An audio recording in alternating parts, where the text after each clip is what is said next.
Perfect. Okay. Again, welcome everybody, and thank you for this opportunity to present Grieving While You Work, Working While You Grieve. Another opportunity to thank our sponsors, HPNA, Commencing Law, Samaritan, and Norris McLaughlin.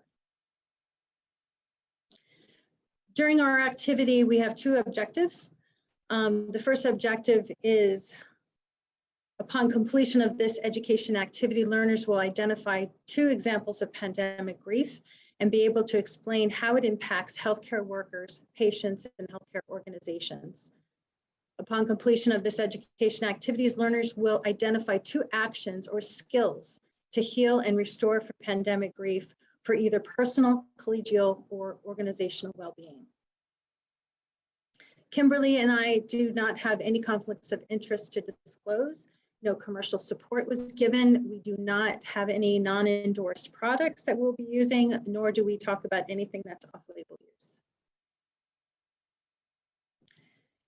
You will receive continuing education credits for attending this event, 1.5 for both nurses and social workers. However, other disciplines can also apply for credits. So we have a certificate of completion. If you need help obtaining approval from your other organization, if you're not a social worker and not a nurse, please reach out to Samaritan. I'll have the contact information at the end of this presentation, and we certainly can help you with that process.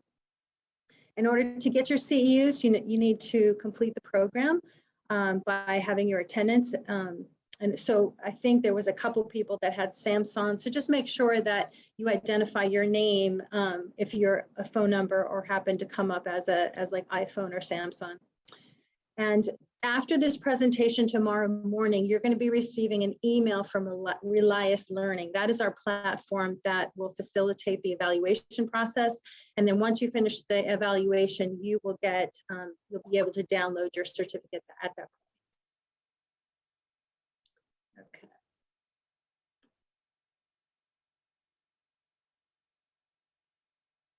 So our first part of the program is really going to paint the landscape of what COVID, kind of the mental health impact that COVID has had on healthcare workers. And before we do that, I just want to take a brief moment just to recognize our colleagues, our friends, and our families that we may have lost in the last 2.5 years, either to COVID or to war or other violence that has kind of inflicted our area. So we'll just have a moment of silence.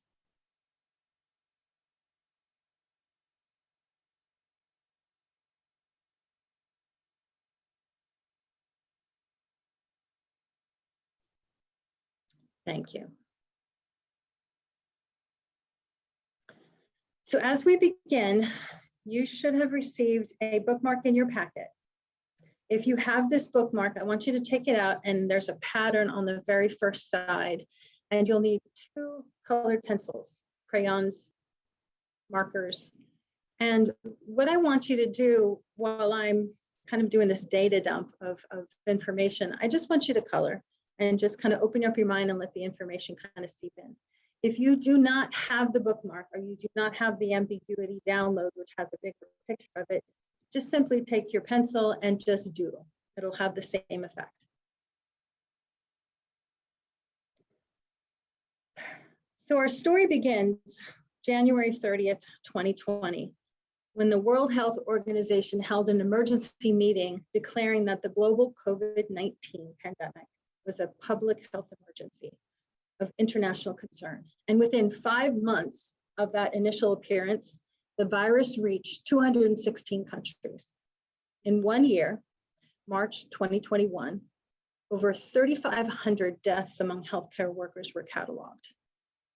As of January 6, 2022, there have been approximately 5.5 million global deaths, with 300 million confirmed cases. And studies estimate that for every 1 death, there are approximately 8.9 bereaved, which means that there are over 48 million people grieving.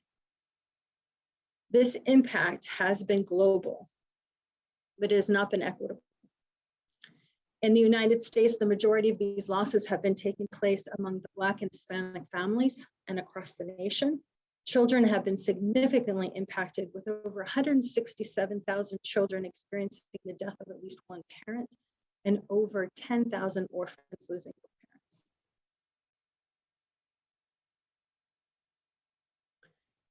These staggering numbers are enough to challenge our assumption of what grief might look like. You layer upon that non-death losses, simple things like the ability to buy toilet paper, to freedom, who we can be with, when, how, to what extent. We lost our access to schools. We lost our access to faith communities, the ability to hold a funeral, to have bereavement rituals. Many people lost their jobs, businesses closed, and we lost human connections. And even now for healthcare workers, we've had to have physical barriers of PPE, and still we continue to wear our masks. So we may not consider these things or experiences as credible losses that deserve grief, but they are deeper and more pervasive than many people may think. And this ambiguity type of sense of loss accumulates. So 2 years ago, I could not imagine what was coming. I thought we had to shelter in place, it would be a short time, maybe a month, maybe 2 at the most. And it wasn't a denial of the importance of what was happening around us or from the misinformation that we were receiving from the news.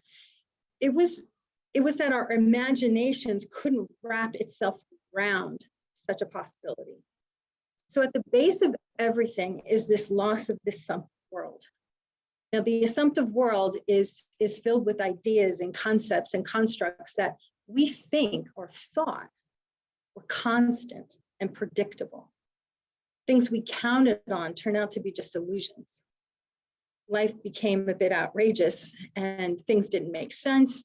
And this resulted in this collective vulnerability that required all of us to redefine who we are, what matters, and where do we go from here.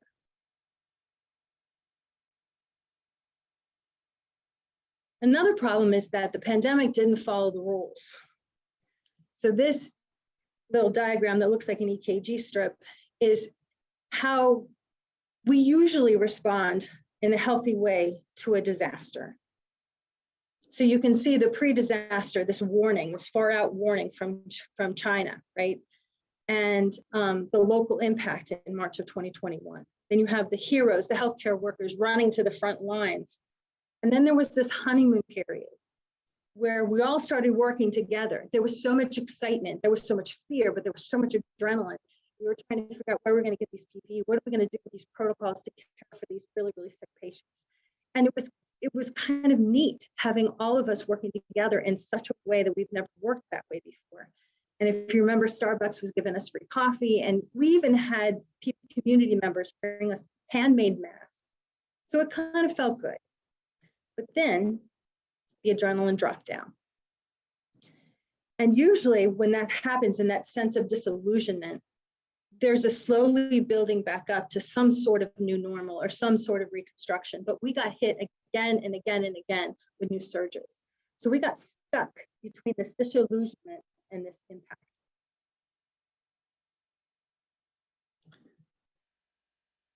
We can learn a lot from past pandemics. And certainly Spanish flu, the first flu, the H3N2 pandemic, through SARS and MARS, and now our COVID-19 pandemic, they certainly tell us that the morbidity and mortality is pervasive. It affects so many people. But starting with SARS, the scientists started to look more closely at healthcare workers. And what they found was that there was higher incidence of depression, anxiety, insomnia, distress, and grief. And this continued through MARS and is absolutely evident with the COVID-19 pandemic. So what that means is that working as a healthcare worker during a pandemic is an independent risk factor for poor mental health. The other thing that was found through these studies was that these events have significant short and long-term effects. So this is not a one and done.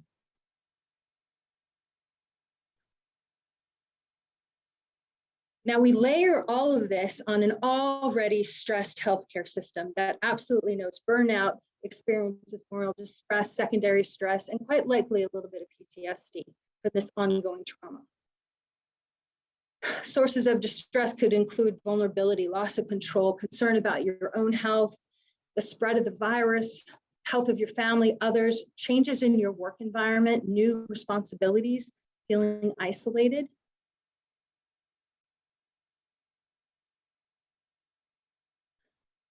Healthcare workers like to figure things out. They like to put things in little packages. So we like to call what we're experiencing so that we can understand it and then we can do something about it. These are some of these 3 most popular words that are using now to kind of describe what's going on with us: burnout, moral distress, and post-traumatic stress.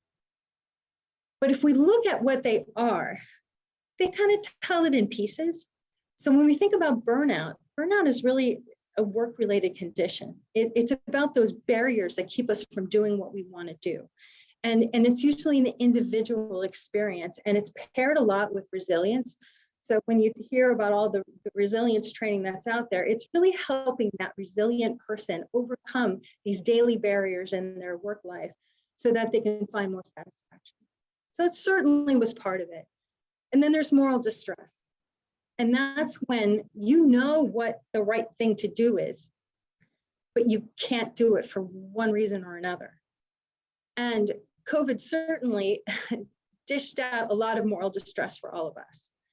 And from managing resources to dealing with the fact that we couldn't care for the patients the way we wanted to. And then we talk about PTSD, and that is defined as a reaction to an event that is shocking, scary, and dangerous. And certainly COVID was those things. But we have yet to see that manifest because it's really a long-term effect that happens from this event and the fact that we've kind of layered one trauma on top of another.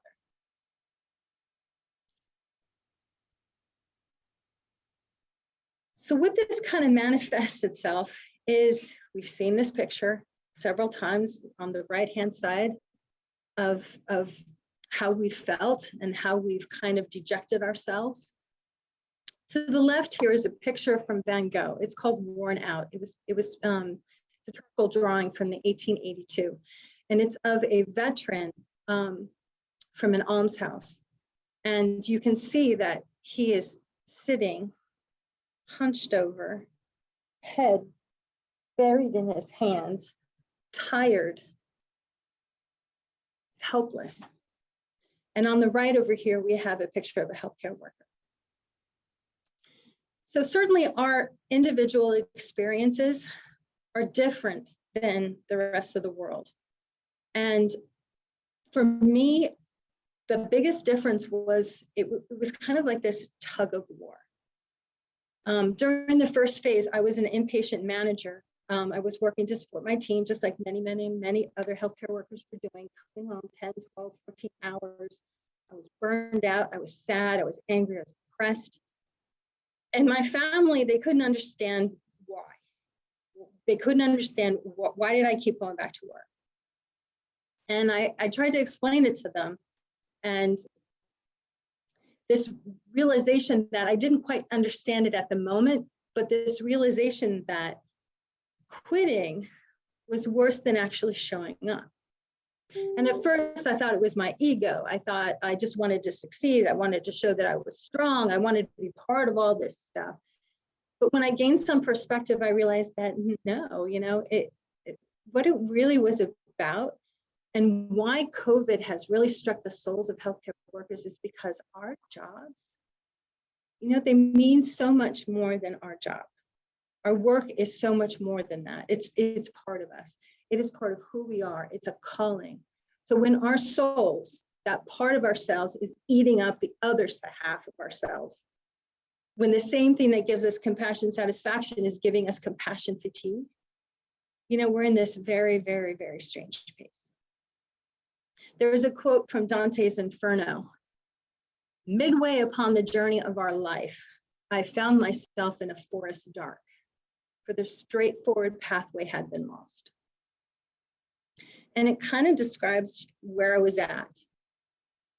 When I knew the right thing to do, but I couldn't find my way out.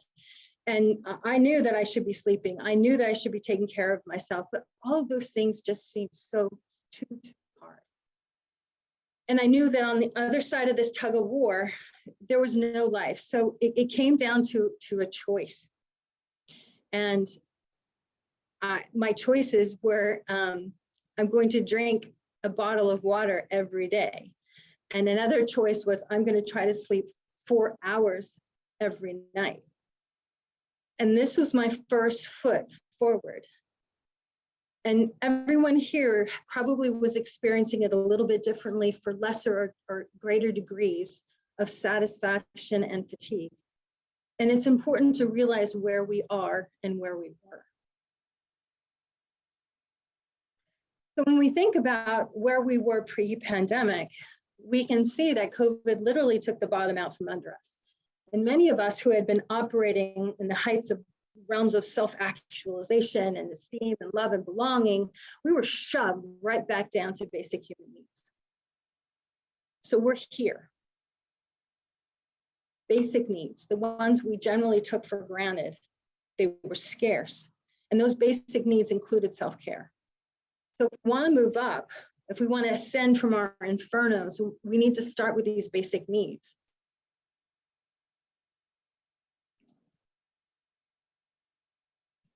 So how do we do that? And how do we resolve this tug of war?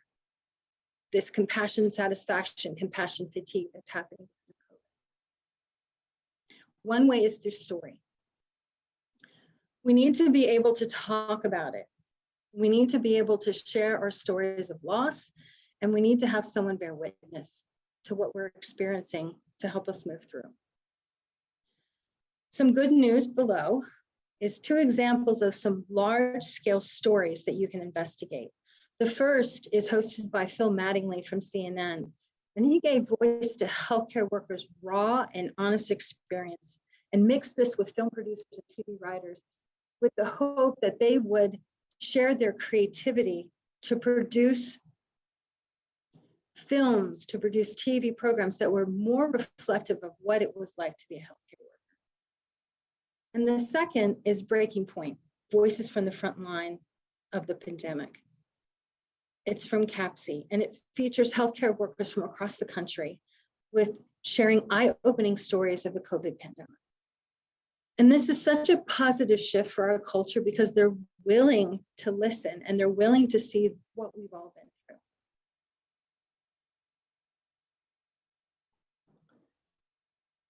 So I did a big data dump on you, and I wanted to pause right now, maybe for about 5 or 10 minutes, just to allow some of this to seep in. And I want to invite anyone who this may resonate, the things that we've brought up, and briefly tell your story. You know, our stories connect us. I thought I was alone until I heard my first story, and it was so much similar to mine. So if you'd like to share, I want you to raise your hand so we know that you would like to verbally share, or if you just want to participate through the chat, that's okay too. And remember that our stories connect us, and it's not just about holding up the light. It's not all positivism, right? But it's also about holding up the shadow and bearing that witness to those who've earned the right to hear your story. Let me stop sharing here.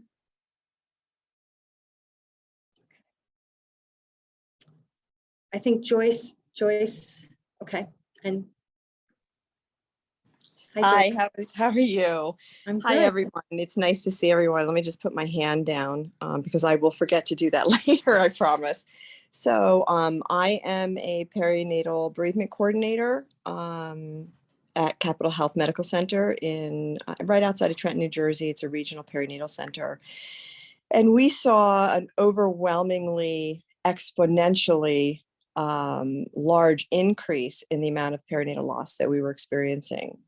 We went from our average of 12 to 15 a year upwards of 75 last year. So, and we were seeing some congenital anomalies that we had never seen before as a regional perinatal center. We saw we just saw some horrific things. I was charged with facilitating the release of remains for disposition, supporting my staff, also working the floor as a clinical specialist to support the staff and the patients. It was really devastating. The second victim experience was real, and there were nurses who were taking care of multiple bereavement patients at one time during each shift during the week. So that's cumulative. The effects of that are cumulative, and we tried to focus on self-care and resiliency through journaling and pastoral care, blessing of hands, everything that we could do to try to get through it. When you were talking earlier, or I think it was you talking earlier about the basic diagram of what happens when there's a pandemic like that and what happens to healthcare workers, the honeymoon phase, et cetera, working together as a team, collaborating and feeling strong and mighty, and you can overcome this, and you have a healthcare worker hero lives here on your front lawn, to basically being invisible and people starting to blame you for spreading, the germs, like all those things. I equate that to the grief experience as well. So when a family loses a loved one, everybody surrounds them and then they disappear, right? So it's kind of the same thing that staff was experiencing. But what I want to share with everybody is that as a result of the sheer exhaustion and the pain that we were experiencing as staff, a beautiful program was born, and it is the focus on life after loss as opposed to all the focus on loss. So we created and developed our Rainbow Baby program, where now we are celebrating live birth after loss. And it's been so tremendous, overwhelmingly supportive of everybody, including providers at the bedside, and most importantly, our patients who are coming into a safe space to be able to share their experiences and say their baby's names that they've lost, and to make the birth experience a little less difficult and the journey through grief a little bit less painful. So something beautiful came out of something pretty horrific. Thank you definitely for sharing. My pleasure.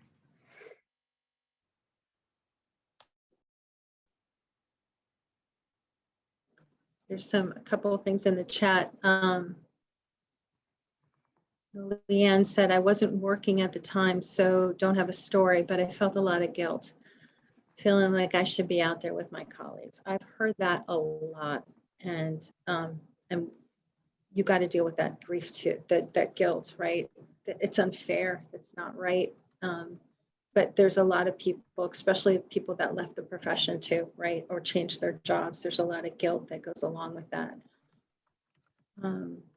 Carrie says, I worked inpatient hospice for 5 years. These past 2 years have been incredibly hard, watching families go through loss and families not allowed to be with their loved ones at the time of death. Then my mother passed away. Oh, I'm so sorry. My mother passed away of COVID in January 2021. Now dealing with my own grief while continuing to work. Sorry. And that's so true. Different than that, there's so many layers of, and we're going to get more into that as we return to the presentation, but there's so many layers of how death of family members, seeing death. I mean, how many people that weren't hospice and palliative care had to deal with death and dying, that they, didn't have the skills to do that, and kind of working through all that, that sense of competency and not competency. Is there anyone else that want to share before we return? Okay, I thank you all for sharing with us. That meant a lot. Okay. Oh, here's one. Oh, I'm sorry, Nancy. In 4/2020, I lost my brother to cancer, and in 11/2020, I lost a sister to Parkinson's. I could not be with either of them because of COVID, and had to say goodbye to my sister on the phone. I was working as a hospice nurse. I'm sorry, Nancy. And, you know, that echoes so many people too, you know, having the, like we said before, the being denied funerals, being denied the rituals that we did to heal ourselves when things like this happen, and then not being able to connect to our loved ones and missing that opportunity. Okay. Bear with me a second.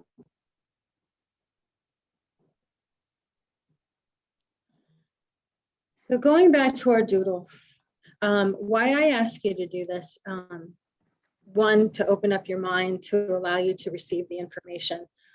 And sometimes when we're dealing with things that are uncomfortable, drawing relaxes our minds. It also entertains that analytical, that the forward-thinking part of our brain that always wants to think about the things that are coming into our brain and wants to think about the next thought and wants to respond. It just kind of quiets that down so you receive. The other thing about it, anything that's creative, doodling or any of the other art forms, it engages the right side of the brain.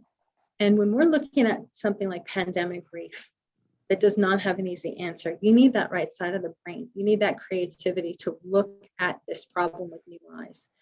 And we chose the pattern as this, we call it an ambiguous pattern or ambiguity, because maybe when you started coloring, you didn't necessarily notice the fish, and maybe you only saw the birds or vice versa. And we want that to remind you as we're figuring this out, as we're working through this, that sometimes you have to walk the walk. You have to walk through it in order for the path to present itself to you. And it's definitely going to be different than the way you thought. I'm going to share a little brief video with you.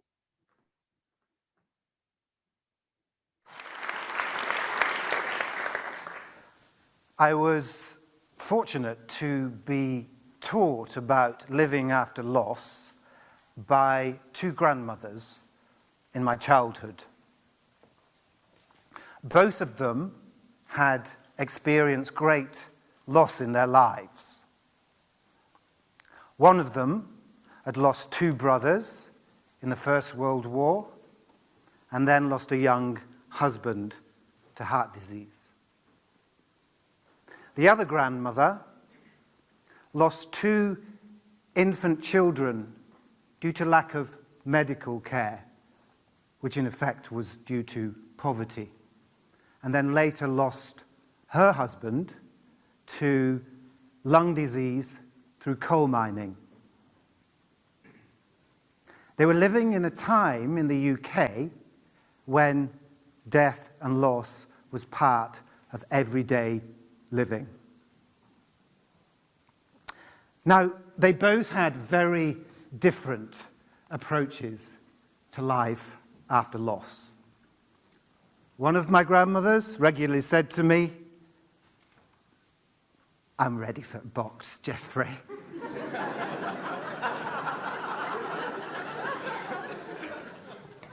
Meaning, she was world-weary, ready to die, and to be placed in a coffin.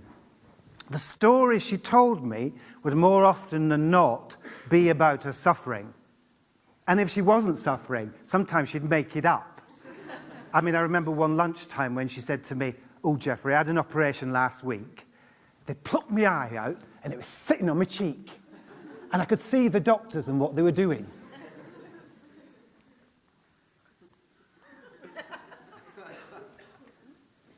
My other grandmother, when faced with difficulty, would more often than not say to me, "It's all part of the game, Jeffrey." Meaning that pain and suffering was part of everyday life. Now, the stories she told me, more often than not, would be about fun. And more often than not, she filled her days with activities, knitting, cooking for others. Being in her kitchen as she buttered bread and giggled was my favorite place to be. Two grandmothers, same generation, two completely different approaches to loss.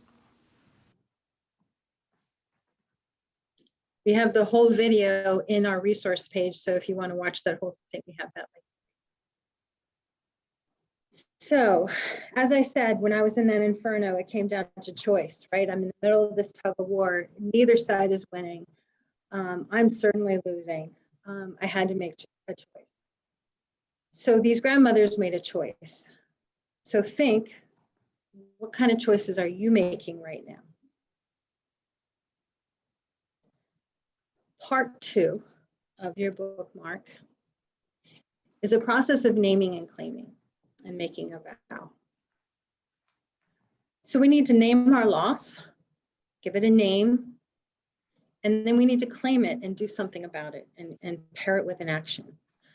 So what I want to think about is, what have you lost? What are you losing? Or maybe what do you fear that you're going to lose? And I want you to write that at the very top. And then I want you to think of an action. So Jeffrey was talking about his grandmother that loved to bake, and he, joy was found in buttering bread. So simple actions can bring us joy. And we have a couple here that are written: cooking, reading, sleeping, singing, unplugging, watching, walking. Pick an activity that either you do really well or you have a lot of passion about it. And then what we're going to do is we're going to connect the loss with an action in a vow. And I have some examples for you in the next slide. But basically, it's something like, in order to move through this loss, I promise to do this.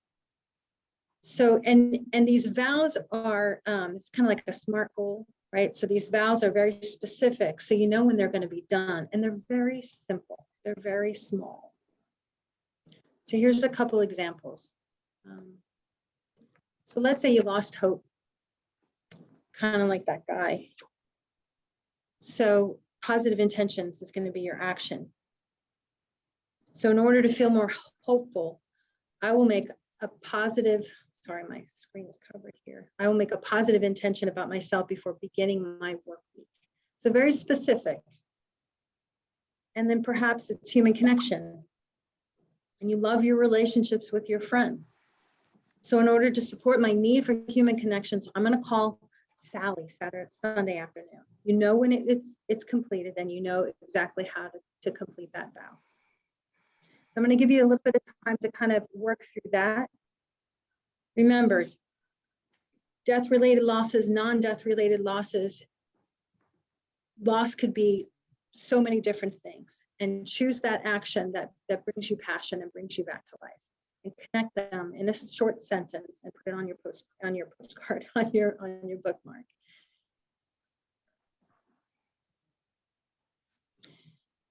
Now it gives me pleasure to turn it over to my colleague, Kim Rumaker, and she's going to talk about pandemic grief.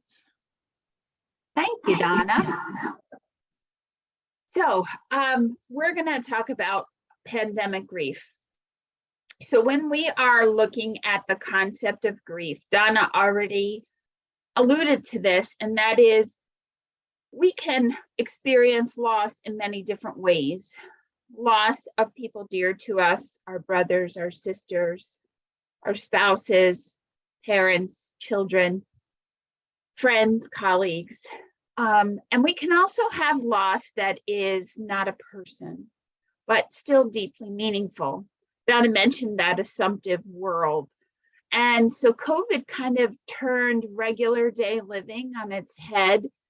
And I can probably guarantee that most of you felt uncomfortable, unsettled, unsure what to do. What's next? How do I be employed and take care of my kids that can't go to school? How, all of these things. How do I go to the supermarket and stay safe? Or where the heck am I going to find toilet paper? I never thought that I would, not be able to find a square somewhere. That's the assumptive world, and it got turned upside down.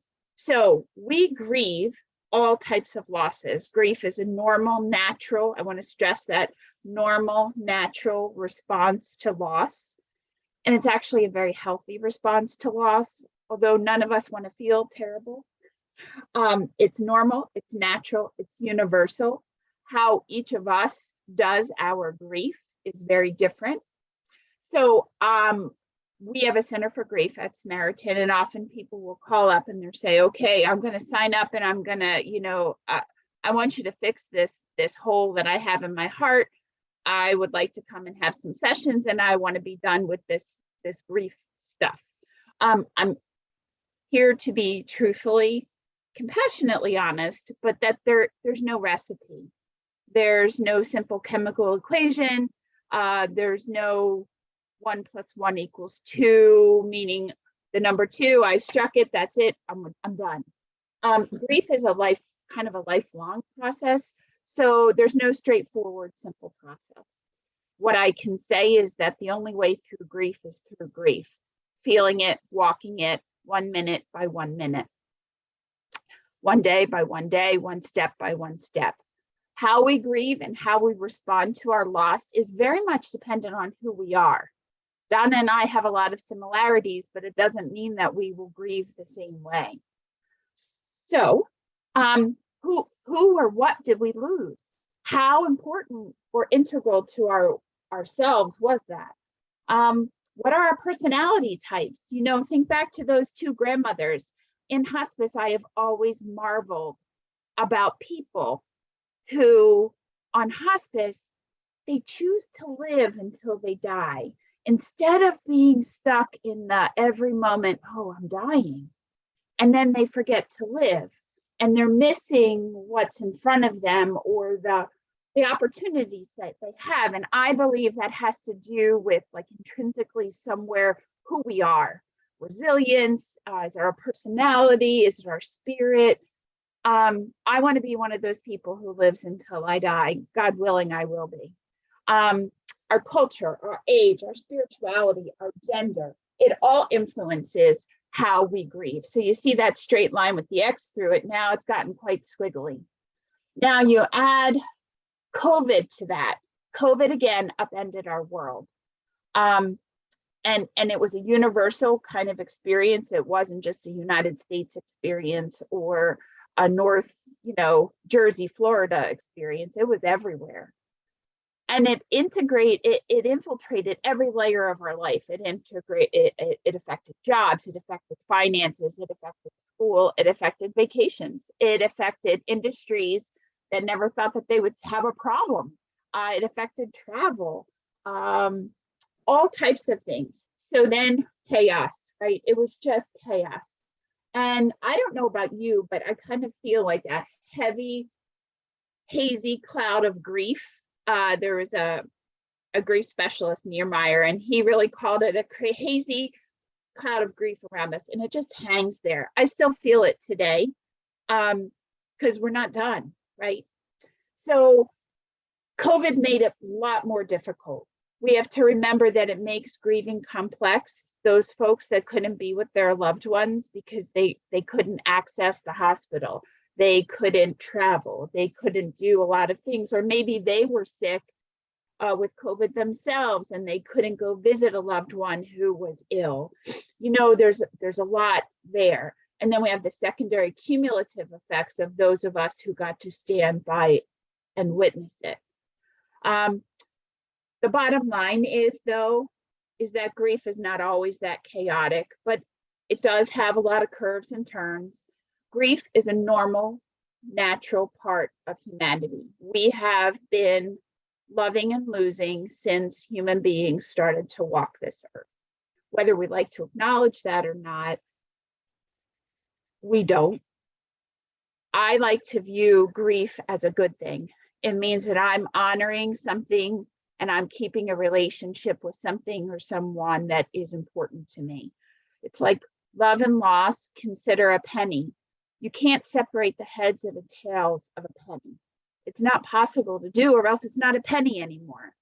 But you can't have one without the other. So you're not going to grieve what you don't love or care for deeply. And if you don't love, that's kind of an empty life. Not kind of, it is an empty life. So grief is kind of the consequence of loving, but it means that we've loved deeply too. And remember that in grieving, the relationship isn't over. It's about how we integrate it into our life. So I really like this strobe and shoot presentation of coping through grief, called the dual process model. And it means that, again, grief is not a straight line.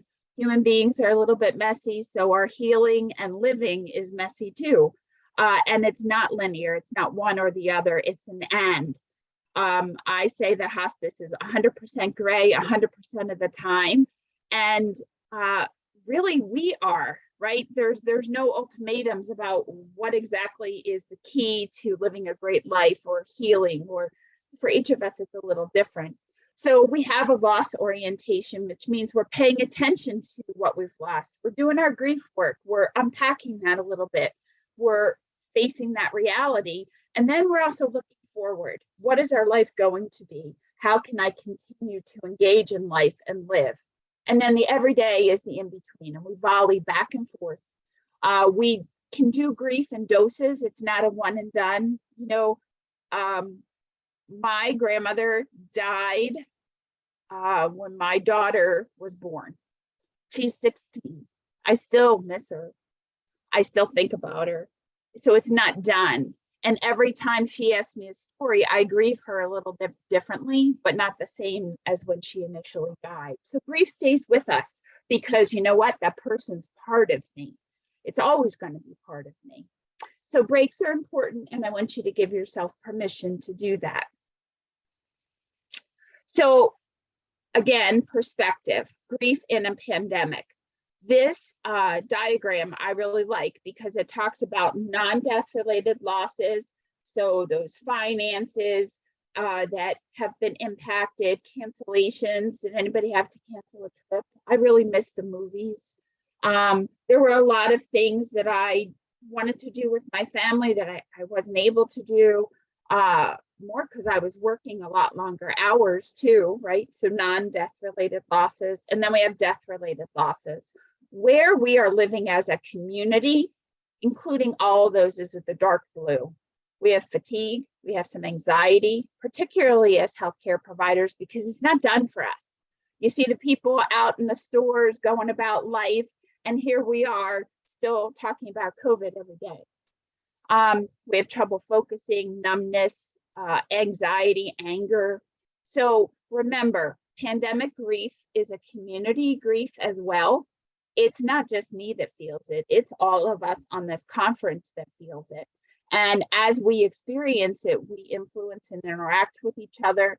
So there's like a third person to heal, and that's our relationships too. So the reality is that we take our grief with us wherever we go. We are the best tool that we have in the work that we do because we show up. Love and grief are inseparable. So that means that, you know, sometimes we have patients that we really deeply care for and who have changed our lives. Can we say that we love them? Yeah, I can. I definitely have people that I've experienced in hospice. So I have grieved while I've worked because of the work that I do, and I've grieved while I work because of the personal losses that I've had, and I'm confident that you have all as well. Remember a few things: that you cheat your life when you close your heart. So if you say, I don't want to feel the pain of grief, are you also turning off the beauty of love or the joyfulness that you can see, you know, in those funny cat videos, or a new baby that's born? Reconnecting to the flow of life is important, but it's kind of like you get knocked down. Think about being in the ocean. You get knocked down by the waves. You get up, you go back out. You get knocked down and you go back out. There is no exception for pain and suffering in life, but yet we can still have beautiful moments despite the pain and suffering. Often amazing clinicians draw on their own adversity, and that's where their deep well of compassion comes from. So it seems like an opposite. Let the emotions fuel your life. People need to know healthcare. We need to be real people. We need to show up for people. We can do tasks all day long, but tasks don't take care of hearts. We have to embrace what grief brings and move with it. be open to what it can teach us, because we can learn. And the best way that we can honor our dead is to live well. I can't imagine that any one of the people that we've loved and lost would sit back and say, well, I'm really disappointed. Kim's living a great life now. She's, trying to be healthy, raising a family, working on her career. Do you really think that anybody we've lost would be disappointed that we're living well? No. And what we do in our own heads is worse than what our loved ones might want or wish for us. We are our own worst enemies. So how do you get from being overwhelmed to being in a place of calmness, right? Because healthcare is existing, work continues, life continues. We're different though, even though the rest of the motions of life are happening. Well, there's a concept in social work, and it says that when you meet somebody, you have to meet them right where they are. I'm pretty sure that happens in nursing too. Person and environment for social work. Who are you? Where are you living? And what's going on? You need to meet yourself. And in palliative care and hospice, we do a lot of compassionate truth telling, right? Well, that means that you have to be honest with yourself. You need to compassionately take stock of where you are.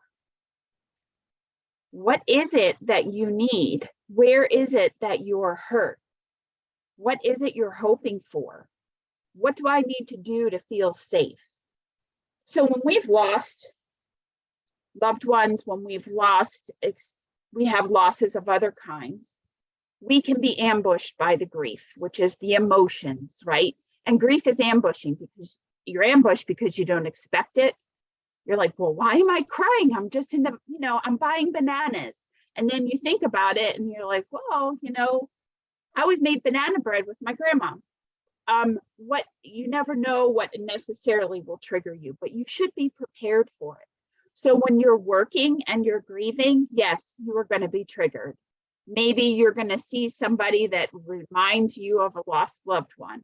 Maybe it's another situation that is just so hard and you're just like, I just can't, I don't want to. But what you need to do is remember, one, you're in the present. This is not your loved one. This is not a reliving of something else. This is a brand new experience. So you want to ground yourself. Take stock of your environment. And the best thing that you can do is free, and everybody does it, and that is breathe. I'd like to take a moment just to think about that. So even when you're in a very stressful moment, you can utilize your breath to change your chemical composition of your body. And I'd like to just do that for a minute. If you could just feel yourself sitting in your seat, or if you're standing, your feet connected to the floor, and just for a moment, take stock of the energy that you might feel.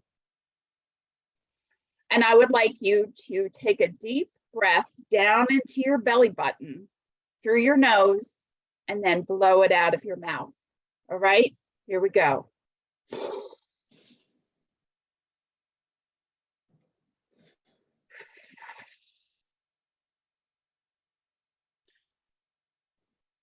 I don't know about you, but I don't think I've done that yet today. Did anybody have these muscles in the back of their neck and their shoulders suddenly release a little bit? Yeah. See the benefit of breathing, right? And I know this. Do I do it all the time? Well, yes, but not consciously. But when I do pay attention, you know what? I get in a better frame of mind. So breathing, number one thing that you can do, ground yourself, be in the present. Don't let your mind swirl around into the past or catastrophize the future. You have one moment in front of you. Pay attention to that. Then triage what your needs are. Do your patient care, make your phone call, and take care of any of the tasks of the person that you need to. Triage the most important things. Attend to your patient needs, and then find a way to attend to yours. Do you need to take a run to the bathroom? Do you have a coworker buddy who supports you? There are times where I'll call Donna. I'm like, okay, I just need a little reboot. Can you just listen to me for a few minutes? and then I'm able to go back and complete what I need to complete. But it's real. People can feel all kinds of things like anguish, pain, anxiety. This is how you get from here to there. And we're going to give you some more strategies on this. But remember, you are not a victim necessarily of grief or anxiety. You can have control. We just need to remind ourselves that we can live through it. We can't stop it from happening, but we can live through it. So actually, I've heard a lot of talk about your packets, and then I know that these handouts have been put in the chat or downloaded. So we're going to pay attention to these handy dandy handouts, because they are actually going to be tools that you can use to move yourself forward. And I know that probably a lot of what we're talking about might appear fluffy, if there's a word that you could say about that, but it's not. It really is meaningful stuff. So I encourage you to just trust us. If you don't have the handout, please just use a piece of paper and a pen or a pencil, and we can move through this together. You don't necessarily need the handout to do it. So we are going to ready the sails. Sailing is our analogy for the next few topics. And just, imagine being on the sea and breathing that great air, because renewal is ahead and it is possible. So the first thing we're going to talk about is anchoring. A boat uses an anchor to stop it from moving. Consider it like a centering kind of thing, but it kind of like, okay, I'm just going to secure myself for the moment. We are strongest when we are connected in mind, body, and spirit. We are not just physical. We are not just our brains, and we are not just our hearts or our beliefs. We are all of those things together. What grief does is it disconnects the head, the heart, the body. And in order for strength to occur, especially if anyone practices yoga, the core strength of our body is amazing.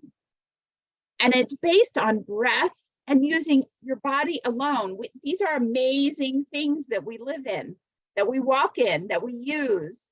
So what is it that connects you to your body? Think about it and maybe jot a couple of these things down. When we consider the mind, what calms and settles your mind? Where would you go to do that? Or what would you not go, or what would you do to achieve that? What actions help you connect yourself with others? These are the places where we're going to start with anchoring ourselves, because when we connect mind, body, spirit, we strengthen our core, and that gives us balance actually to move forward. The trim tab. Again, I am not a sailor. I really did learn this from Donna, so I have to give kudos to her. But I often do say in hospice, like, when you're encountering a brand new problem, you're like, I'm trying to move the Titanic on a dime. Can you help me out here? Well, the reality is that if you're moving any vessel like that, it doesn't turn easily. So a trim tab, when vessels have, oh my gosh, a rudder that helps it move and create direction. Think about a boat and the rudder in the ocean. There's tremendous pressure within the ocean, and a boat is large. If that rudder were to try and motion that boat or move it all on its own, the pressure of the ocean would fracture it, and the boat wouldn't go anywhere. So engineers have created these marvelous things called trim tabs. And what they are, whether it's a sailing vessel or a flight vessel, whatever maneuvers the direction of that vessel, has these little tabs on the edge of it. And these tabs are called trim tabs. And what they do is they make small changes with big impact that actually help maneuver this great, big, large vessel. and to do it with ease and to do it with safety. So these trim tabs are essential to sailing and actually even flying. They're on airplanes as well. And what it means is small changes, big impact. Think back to Donna's story. She said 2 things, and these stick with me. Actually, I'll share. I think about drinking water every day because of what Donna said, that she was going to drink 1 bottle of water and she was going to get at least 4 hours of sleep. That might not sound like much, but if you were in Donna's state of being, that was huge. So they were small, very small, but they made a big impact. She hydrated her body. She gave herself sleep. What does that do? It makes the mind more alert and more able to do what you want it to do. Sheer force, you know, it doesn't matter necessarily how strong you are. Sheer force doesn't always make things happen the way you want to. So one small action can turn your ship. And if you're feeling in a place of despair or just weighed down, thinking of one thing is really a way out, 1 foot in front of the other. So moving reconnects your body. Moving with grief reconnects your body. The body says what words cannot. So think back to those images that Donna presented with the Van Gogh picture and the nurse in the hallway. Body language says a lot. Their bodies were expressing their emotion. There's also a book that says the body keeps the score. I don't know if anyone's read that, but it does talk about body memory.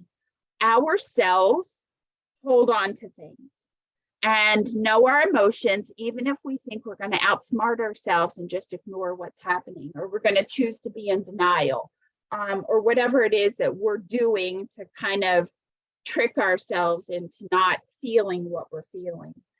So do you ever get migraine, upset tummy, diarrhea, tight muscles in your shoulders? That's your body remembering emotion.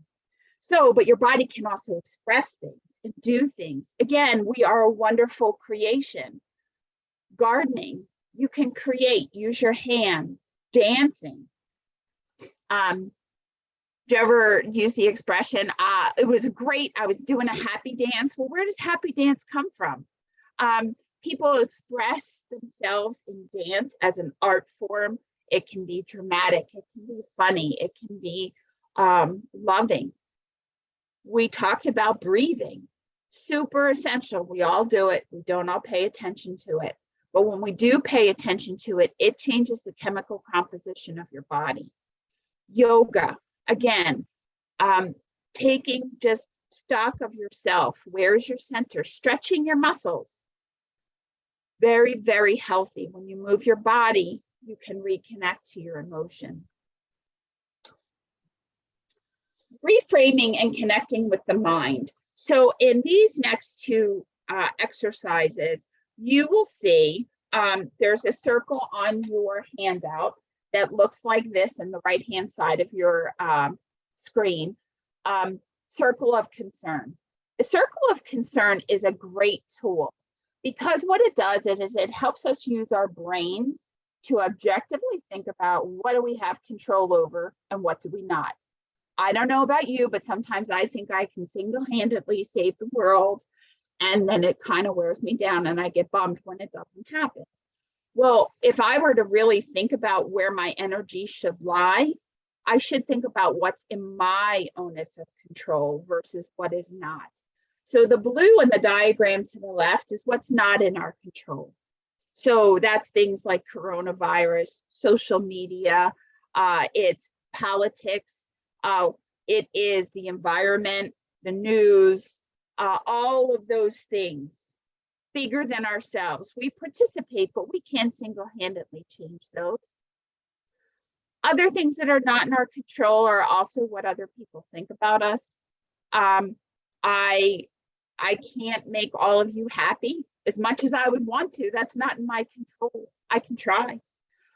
What's in control is in the center of the circle. So what is it that you really do have control over? Well, you have control over what you watch on TV, what you choose to put into your body. You have control over moving your body. You have control over saying hello or smiling. You have control over each choice that you make. So when you're thinking about maybe what is overwhelming, write down in your circle, what is in my control? What's in your control at work? What do you have control over? Maybe in your family, in your community, wherever your grief is coming from, think about that and focus on it, because that's where true action happens, what you can do, what you have control over. Okay. That connects with something called grief mapping, which also on our handy dandy beautiful sheets, we have healthy grieving map, and it has a circle, 3 small circles, and a square where we can write things down. So when we're talking about reframing, I really love reframing and cognitive strategies to help us. This is where I also want to say, you know, that circle of concern, and with grief mapping, this is where you can also connect with colleagues. When you share where you are, everybody needs a little help here and there. Colleagues can be your trim tabs too. And how can you strengthen each other? Maybe you remind each other, okay, you're not right here, take a breath. So think about it with grief mapping. What is one challenge you're experiencing related to grieving? And then we're going to talk about what triggers that. And then we're going to write down coping strategies. So to give you an example, I filled one out. In my big circle, loneliness, right?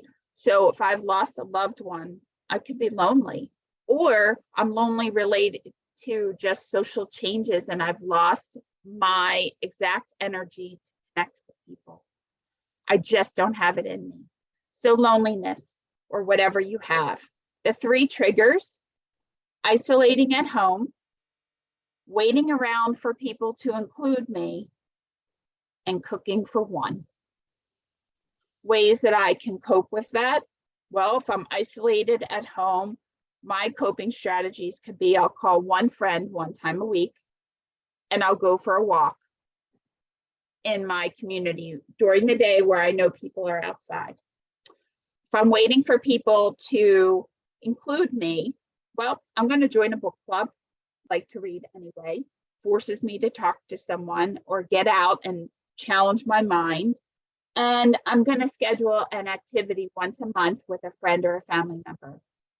Cooking for one, well, I'm going to try HelloFresh or one of those meal things that are out there, meal services. Or maybe I'm going to explore new cuisine and I'm going to take a cooking class or something. Those are examples of ways of dealing with your grief challenges. And I identified my triggers. Again, this is about truth telling. I can't tell you, Donna can't tell you what is going to work for you. Only you can. And we can encourage you to pay attention to your triggers and identify your coping. But again, only you can choose to do that. One of the last pieces of this has to do with navigating grief and reconnecting with your spirit. So thinking about, where is your true north? Where is it that you draw strength, purpose, a sense of self? Is it through spirituality or prayer? Is it through your purpose of providing, of providing your care as a nurse practitioner or a social worker? I view I don't even like to call it my work. I view it as my vocation. It's part of me. I don't necessarily know how to separate it out, because to do good in hospice, it's so much more than a job. So what is your true north? What makes you centered? What gives you purpose? Also consider who or what helps guide your compass. Again, think about prayer, spirituality. Do you have activities that you like to do? Is it nature that gives you inspiration? When you find joy or strength in your body, that's a good thing. Is it your family? Is it some hobby that you have? Maybe you're a beautiful artist or a photographer. Sprinkle that into your day. The other thing is that very often people who are hurting paradoxically find that when they give to others, they feel better. So when grieving people volunteer, or when we're feeling maybe not so social and we smile at someone else or we connect, we actually start to feel better ourselves. Human connection is so valuable. Challenge your assumptive self. What did you always think you were? Well, you're not. We are not. We are permanently changed. And how is it that we are going to move forward?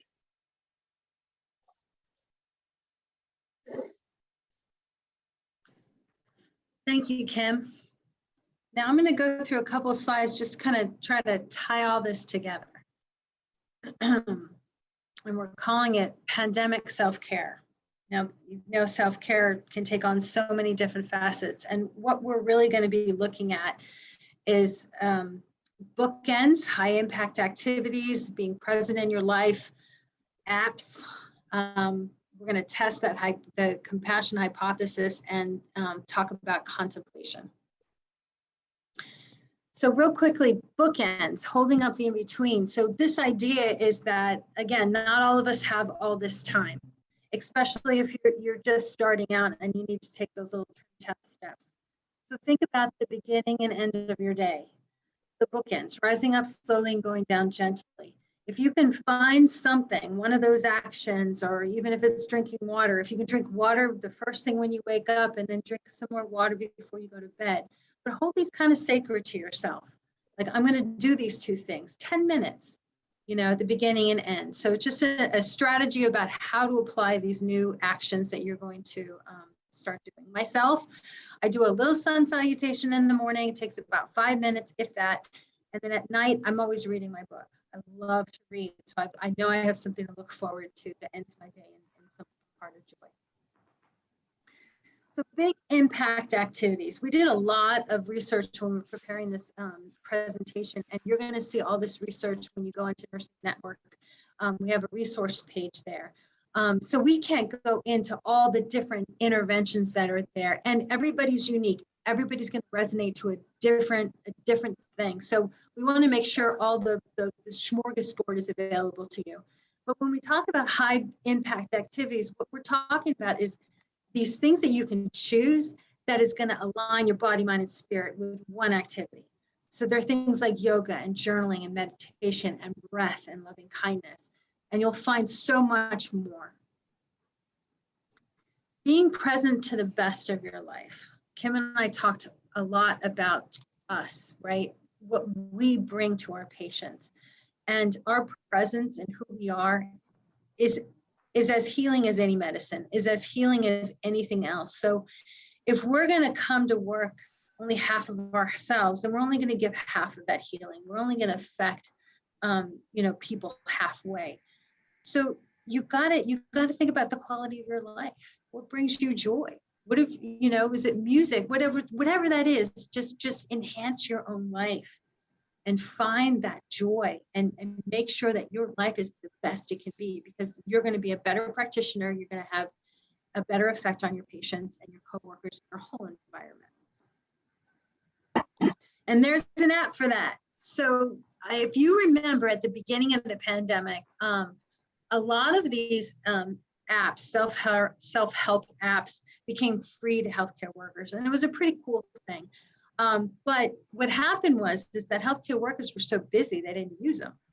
And a couple of researchers got together in 2021, and they're trying to figure out why. And what they came up with was that, we needed to find the apps that were most resonant for healthcare workers and mean the most. So they kind of narrowed it down, and this was the list that they have. So I encourage you to kind of investigate one of these if you're a technology type of person.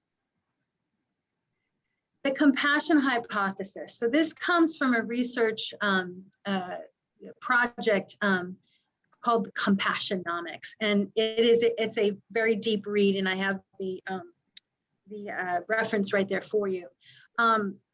what I took from this is that, we talked about the tug of war between compassion satisfaction and compassion fatigue. Compassion is so integral to what we do and to our thrivingness to it. So compassion is this empathetic feeling that we have, right? That we can feel the suffering of another person or see it or be able to identify it, followed by an unstoppable desire to do something about it.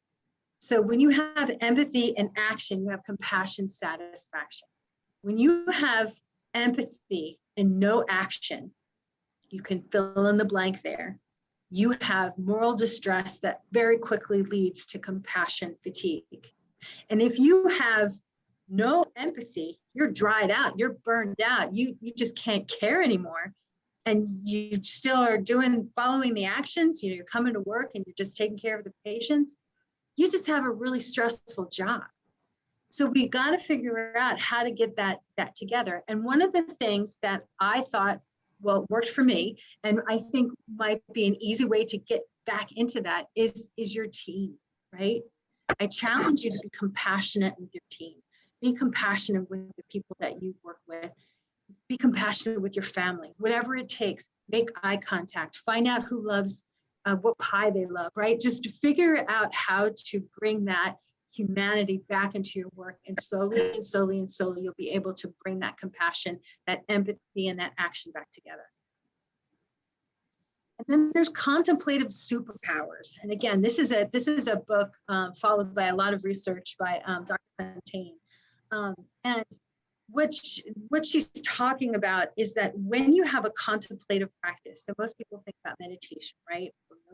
There's tons and tons and tons of contemplative type of practices.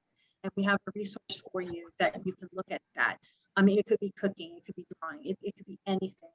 But what this contemplative thing does, it requires you to do it. It requires some discipline, some intention, but it rewires our brain. You've heard of neuroplasticity, right? So these activities help recircuit the brain. And that means that we can change the way we react to different stimuli, right? And we can develop new habits. So it's a good thing. It's a really good thing. And some of those superpowers are the ability to pay attention. So when you're ambushed by grief, you're able to breathe and feel your feet on the ground. You know what that feels like. You've developed that muscle. You're able to pause. You're able to feel yourself trying to react to a stimuli, and then you choose not to, and you choose a different action.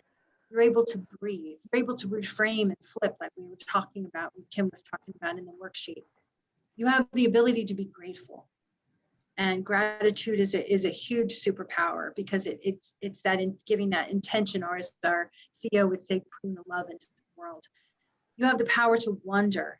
And this is that curiosity. So you might have someone coming at you who's angry, or maybe it's a patient, that's dealing with a lot of emotions. And instead of closing off and becoming self-defensive, be curious. I wonder what's going on with that person. Curious behavior that's happening. It just changes the way that you're reacting to that situation. The power to be kind, always be kind, and the power to be joyful. So we're concluding our presentation. I just wanted to bring this slide up just for another reminder, and I'm going to deposit this into the chat when I stop sharing. It reminds you of the resource page that's there, and it reminds you that you're going to be getting an email from Relias Learning.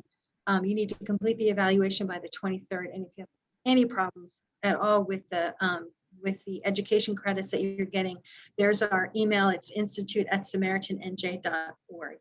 And before I go for questions, I just want to put a little plug in for our next event, which is July 27th. We talked a little bit about it. It's Sophocles Women of Trachis from Theater War Productions. This is going to be so exciting.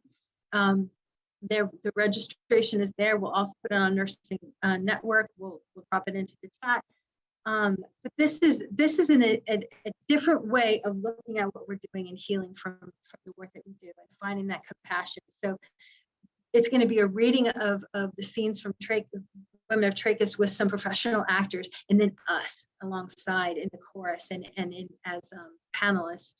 And the idea is to generate compassion, awareness, connection, and celebrate us, celebrate what we do, and also to hopefully there'll be members from our community watching too, so maybe they'll have a better understanding of what hospice and palliative care is. I am going to stop sharing. I'm going to take myself off. All right, and now I open it up to any questions anybody might have.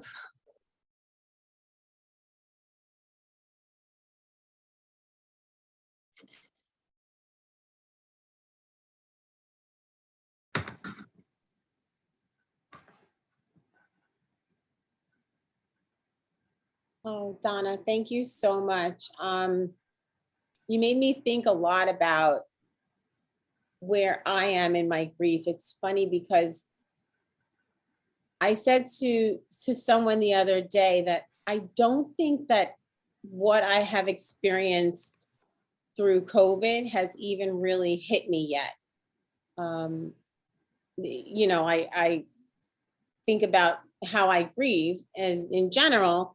I lost my grandmother, and it was about a year or two later, and I felt like I started to feel the grieving. You know, I grieved her, and then a couple of years later, I grieved who she used to be because she had dementia. But it was like it had just happened. And so now with this experience with COVID, I just feel like it is like even listening to this presentation, it kind of triggered for me a lot of the things that I am feeling, that I'm thinking, oh, I thought I was just sad. I'm like, oh, maybe this is COVID related, you know? So, you know, so thank you for, you know, opening that up for me. Certainly welcome.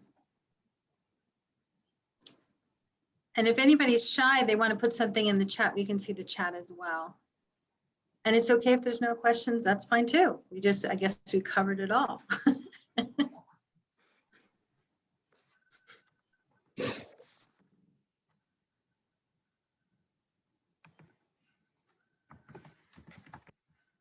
Well, I think it's really important. Oftentimes we, as hospice or palliative care professionals, are always interested in knowing what's going on with our patients and our families. And we do a lot of those really hard conversations and fact finding and hand holding for them.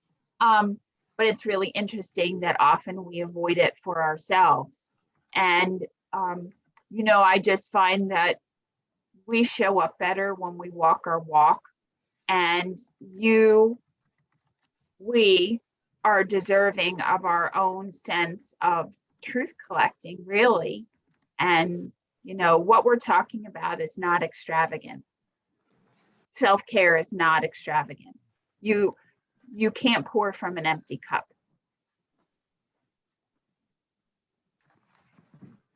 I particularly like the grief mapping.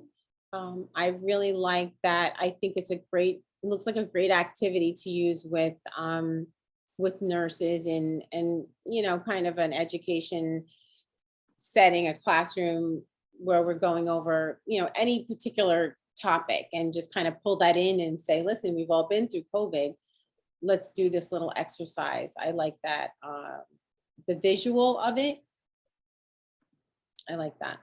And it breaks it down and makes it doable, right? Mm-hmm. It's not huge, it's small pieces. Yeah, and it's fun. It looks like, you know, a fun activity.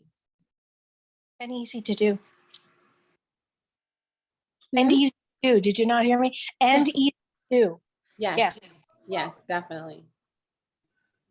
And we encourage you to share. We encourage you to bring this back, you know, because the whole point of the presentation was trying to help you, but also empower you to help everybody else. So, you know, please use it, different parts of it, and share. Very important. Thanks so much. You guys are wonderful and very kind to share this with us.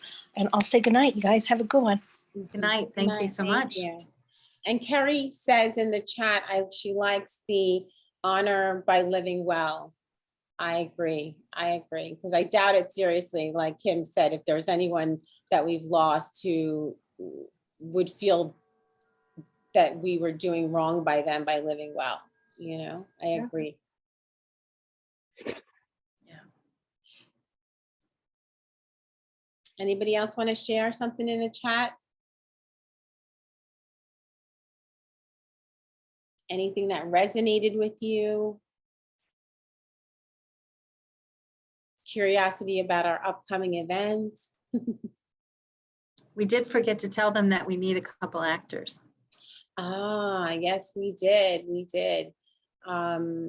We are going to be soliciting for actors. So this project that is coming up is, there are going to be famous actors.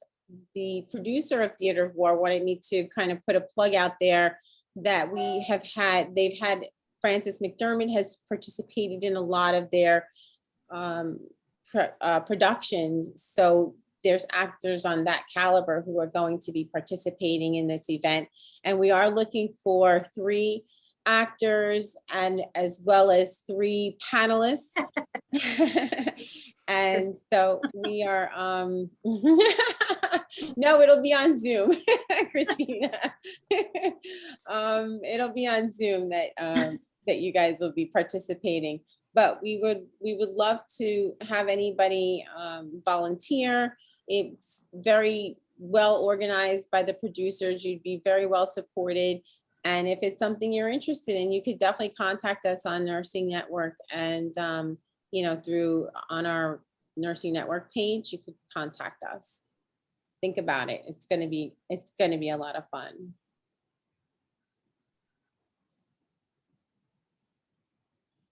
Yeah, and as Adrian says, it's a great way to showcase and represent your organization as well.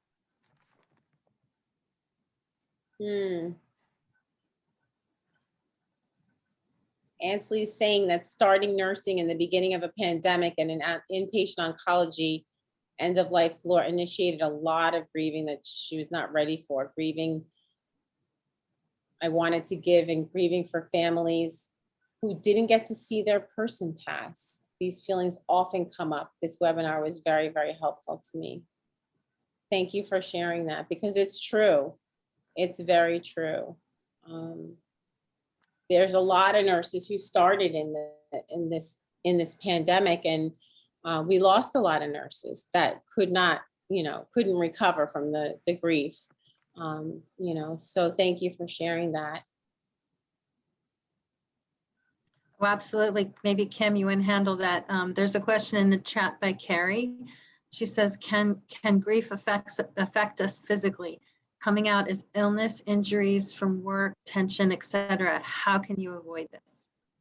I would say 100% yes, grief can do that. I think the issue is that when, imagine you're keeping a secret. Secrets tend to fester when they're kept private and they're not shared. Grief can do the same thing. So if you're holding it all in and you're not taking an opportunity to unload some of that emotion, your body's going to do it for you, and it's going to come out sideways in high blood pressure, migraine headaches, bowel issues, things like that. Like, they're all real. So I would suggest, 1, drink water, because grief is dehydrating. But 2, also find some kind of a release, whether it's breathing and stretching, as simple as something like that, or journaling. Journaling, when you it's also a strategy for sleep hygiene too. If you wake up and you're mulling over things, you write down thoughts and feelings, name it. And then maybe also consider talking to someone, a trusted colleague, a counselor. There are also support groups that are available. We've run support groups at Samaritan for our colleagues, because this is hard stuff. So those are the ways that I would say that you can avoid it, and kind of unpack it on a weekly basis. If it's your work, maybe even a daily basis. So those are a few strategies. Donna, would you have anything to add? I think I would you know, when we talk about physicality, like I'm a very physical person. So, you know, some of us, like when we think about how we're going to heal ourselves, regardless of what it is, I always would go to physicality. So for me, walking, things like that to get me back into my body. So if your body is rejecting you, if you're feeling like I have to tell you that during that time of COVID, I had perfect cholesterol, and all of it skyrocketed. We have to take our blood for our health insurance, right? You know, it's part of that whatever they're doing to keep us all healthy. And I was frightened by what I saw, and that happened within 6 months. So yeah, that's proof right there that your body is going to respond. So if you are a physical person and you feel that your body is not responding, maybe you need to respond physically as well. So kindness, sleeping was it for me. I needed to rest. I needed to comfort myself. And, you know, so maybe it's just walk. When we talk about the things that you do with your body, if you do it wholeheartedly, so whatever you love, if you love gardening, we bring that up because I just love gardening. So that's why it's in the slide. But that physicalness, that repetitiveness of whatever that is, brings us back to ourselves. And maybe do it together, right? Because we are not solo practitioners, like we work with people, right? So buddy up. And what makes this feel normal and natural? Well, sharing, no one wants to seem silly. So if I have a partner, well, that's not so silly anymore. So think about it, how you can share it with coworkers and develop a support network. Yeah, Ryan shared in the chat that this presentation has formalized the process for him that he didn't even know he was going through while trying to process the first wave. And he felt like he'd lost his voice or understanding of how we care for our patients and families. And his action was writing that turned into a blog that led his friends and his family into his process, and he couldn't say out loud. Yeah, so thank you, Ryan. That is a great outlet for what you are feeling and have felt going through all of, you know, the first wave was horrific. And I have to share that, you know, getting through the first wave, I was by myself as a provider in my hospital. I had no social worker, no, ancillary staff, whatever. But we got through it. You know, I mean, we did it. We pushed through. The point is that the second wave came, and, you know, we had a little lull, and I walked into a room and there was a woman in there on BiPAP, lethargic, by herself, no window on the door. And when I went in there and saw her, it just kind of brought all of that whole first wave back for me. And I was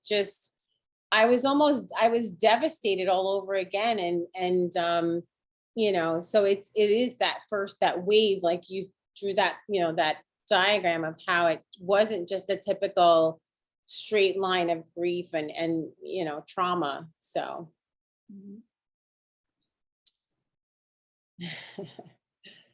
All right, this is great. Does anybody else have any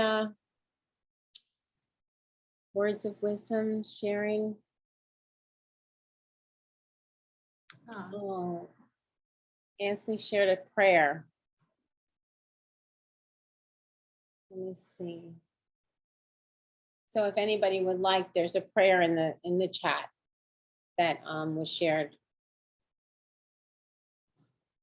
And these are great ways of sharing story, like what Ryan had said with the blog and with the poem. You know,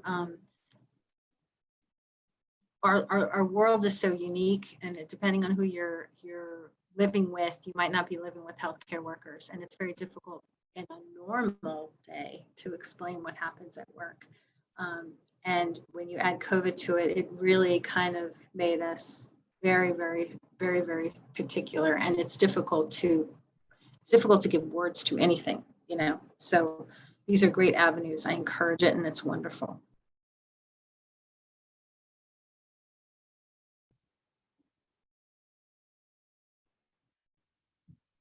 I don't know if you said already, Donna, but we I know you had some experience in the past with this presentation, with it bringing up some very, serious emotions for. Yes, thank you. Attendees. On our resource page, we have more information. So we talked a lot about healthy grieving, right? And we've heard from different people, they didn't realize that they were grieving. I didn't realize that these feelings was grief. So if you find yourself at this moment, maybe it's difficult for you to talk to us, but you need help, please do that. So, and I'm going to give it to Kim, but basically, you know that you have your friends, you know, you have us, you know, you have employee assistance programs, but we're going to give you some, different resources on the nursing center website as well. But Kim, do you want to take over? I would say that things to be wary of are changes in personal hygiene, significant changes in social patterns, not engaging in routines that normally gave joy, any sense of lack of self-worth, things like that, expression of any harm aimed towards yourself. Suicide rates have increased, or harm to others. All of those are warning signs. Excessive sleep or not sleeping enough. Those are also warning signs. Significant weight loss, appetite, eating changes, things like that. And that's when you really should pursue a counselor, speak to your physician. I know that we are in all different states, but there's a suicide hotline. You can also text that number, and it's only research says that people make a decision to pursue suicide within 10 minutes. So it's pretty strong, it's pretty fast, and it's permanent, but it doesn't have to be. So utilizing those resources for yourself or someone else is important. And I think Rosa has a question. Hi there, can you all hear me? Yes. Okay, I was having some technical difficulties, but I have to kind of echo what Ansley said. I became a new palliative care nurse practitioner in my institution, and I started with COVID, which was very much trial by fire. And just hearing some of the more personal reflections here, I was tearing up. And I identify a lot with what Ryan said, that, you guys really gave us an idea of why we're feeling that. And yes, COVID certainly was a huge stressor on all of us. And I don't know about you all, but palliative care in our institution helped shoulder the burden for even the staff. So there was an element of dissociation between us and them where, well, we were helping them and somewhat, forgot about self-care. So I love the diagram. I love the mapping because it really reminds us that that's where it has to start, because all this time we have been kind of emptying that cup, and it's definitely time to refill. And also remember that in hospice, one thing in hospice we expect is that our patients will pass. And in palliative care, very often your patients will pass, but not always immediately, is remember that grief is cumulative. So even though we might expect it to happen, it can, one right on top of another. If you don't give it a space to be voiced or said, it can build within you, and it causes people to leave our industry. And so, I know that the palliative care practitioners in the hospitals, I think you're very isolated in palliative care programs. I come from the benefit of a hospice team where we have spiritual care and social work and things like that. So I encourage you to adopt some of the practices we have in hospice, not just for yourself, but for your patients and families. Because to be quite honest, if somebody's anxious or sad and you go in there and you say, and maybe you need it too, before we get started, let's just take a deep breath together. Wow, how amazing. You just showed up for that person in a tremendous way. And there's no way that you can't benefit from that too. Right? Like, I don't know. I really, I feel for the folks that are out there doing this kind of solo in your places of practice. I have to say, I'm pretty fortunate. I work at Hackensack Medical Center, and our team is multidisciplinary, our palliative care team.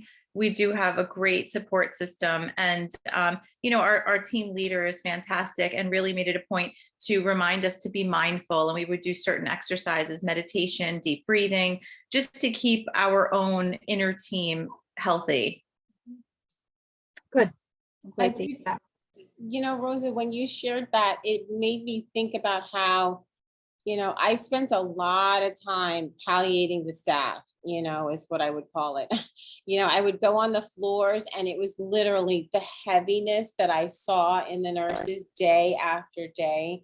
Sometimes it was, I couldn't do anything for the patients. I couldn't do anything for them, but I could help the staff. I could help the nurse who was taking care of the patient who had been on the vent for, 25 days and was now on dialysis and we knew was going to die.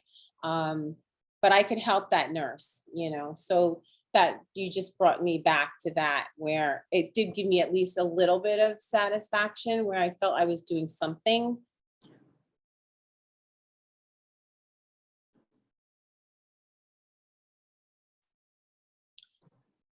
So our last comment, and then we'll kind of wrap this up. Ansley said the palliative care team shouldered a lot of the burden at her hospital as well. And she didn't realize how much the COVID nursing had impacted her until the last wave. And she began grieving all that happened in the other waves.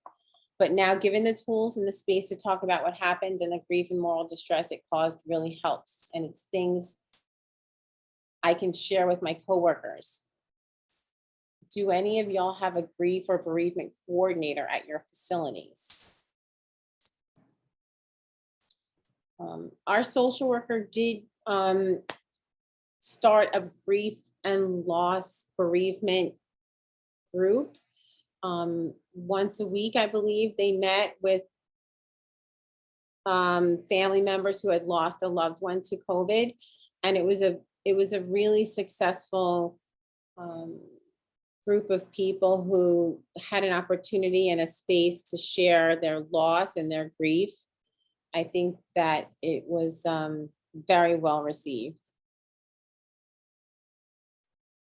I would also suggest checking out hospice organizations that have grief programs. Many hospices grief programs were forced to go virtual through COVID, like so many other things.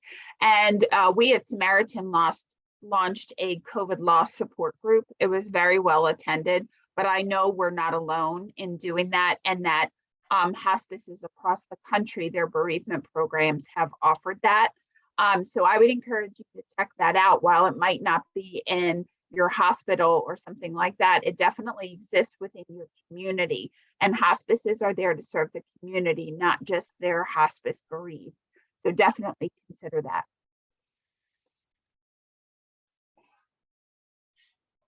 Okay, does anybody else have anything they want to share? Anything that's weighing on you? I think it would be a great idea to take a minute to just kind of take a deep breath, kind of process everything that we've, kind of put out there. Deep breath in and out. And again, in and out. One more time, in and out. Donna, Kim, I want to thank you so very much. This has been amazing and cathartic. Thank you. You're welcome. Our pleasure. Yeah.